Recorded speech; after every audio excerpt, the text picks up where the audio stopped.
You just inherited $1,000,000 from a long lost uncle that you didn't even know existed. That $1,000,000 is also just in straight cash. So you don't need to worry about selling stocks and the potential gains or whatever. Worry about that. You just got $1,000,000 of cash. The question is, what do you do with that $1,000,000? Welcome back to the channel. I'm Jacob Fisher, and today we are talking about how to invest $1,000,000. Overnight, you became a millionaire, but what can you do to ensure you keep that $1,000,000 growing and not declining in value over the years? Now, I'm no financial expert, so this video is for entertainment purposes only, and with that said, let's tap the like button and get into it.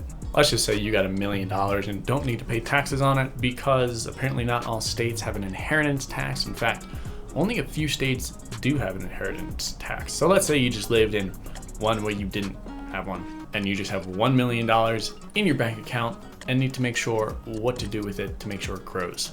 You could go to a financial advisor, which might be a smart idea, or you could watch videos on the internet about making the safest investment possible. Which one would you do?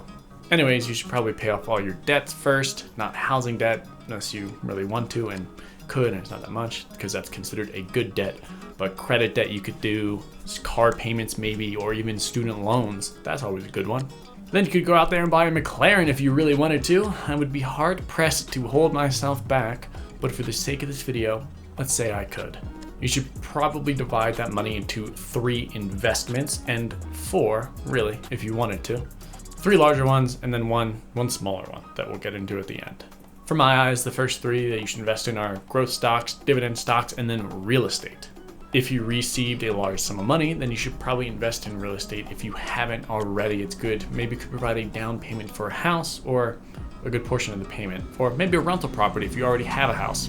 Whether it be for that down payment or rental property, getting into real estate is always a kind of smart thing to do because overall, real estate goes up in value. Also, buying a house, if you watch the video in the corner, will provide you a ton of tax benefits if you're a first-time home buyer. That would be my first personal goal because I don't own a house right now and I'd like to if I could. You don't really need to use a whole third of that money for a down payment because you probably shouldn't be putting $300,000 down on a 20% down house. You kind of need to make a decision based on your current income levels and not let that $1,000,000 skew how much money you think you have. Though if you find a house you can purchase with your current salary, put a 20% down payment down, that would be kind of perfect because you could still afford the mortgage payments if that money just disappeared. Next, you should definitely invest in some growth stocks. You can check out my video, Growth versus Dividend Investing, up there. But investing in some growth stocks to allow that money to grow would be pretty wise to do at the end of the day. If you're looking to earn some type of income and maybe use some of this money to replace your current income, then definitely check out dividend stocks and weigh your money heavily towards that rather than the growth, or you could just split it 50-50 with whatever you end up putting in investments.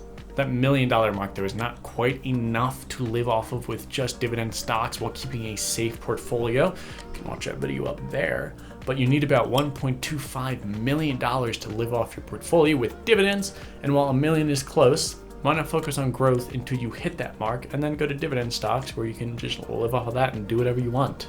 Then again, you could have $500,000 saved up and that $1,000,000 addition would provide you with a nice solid base on dividend stocks to live off of.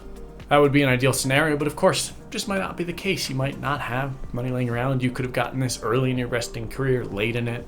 It all depends. I would think though, if you're watching this video, then you're probably fairly good at saving money already and definitely at least have some type of investments going. I would hope so, maybe. Just guessing here. Of course, if you spent that third of the $1,000,000 on a house, then you couldn't contribute $1,000,000 to your portfolio, but still, $750,000, nope, that's a quarter. $666,000 would be a great addition to your portfolio, no matter who you are, unless you have like a 16. There's a lot of things that could change. It wouldn't hurt to put a majority of that money into a VOO or SPY because they both have a good overall feeling for the market and should grow every year while providing a little bit of dividends. That would probably be a good idea on where to put a lot of your money. But again, that's option 1, 2, and 3. So how about that 4th one?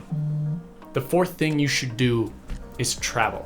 I mean, maybe you didn't want to hear that, but take a decent portion out of your portfolio and experience the world. You could go to the mountains, you could hang out on the beach, or you could watch my videos on how to travel cheaply so you don't even need to use that much of your portfolio. Both would allow you to experience something brand new, and you might find out that you really enjoy seeing the world. You might end up loving a place and wanting to do a little geo arbitrage at the end of the day and live there for the rest of your life. Those new cultures and experiences that you can find are not something you can learn off the internet. You kind of need to experience it yourself. Or you could take a vacation with your friends and kind of go all out in like an all-inclusive hotel in Cancun, or maybe Florida has some, or Canada. I mean, the options are endless, but that would be a lot of fun. You get a great experience with your friends. Maybe you even want to check out Miami because that's always a fun little city to visit at least once in your lifetime. Definitely save some of the money away for your own experiences and plans, because if you don't like the life you live right now, then you should probably make a bit of a change. Maybe go explore the world, travel more, or move to a new location, because you can experience new things there and find new things that you might find you really enjoy.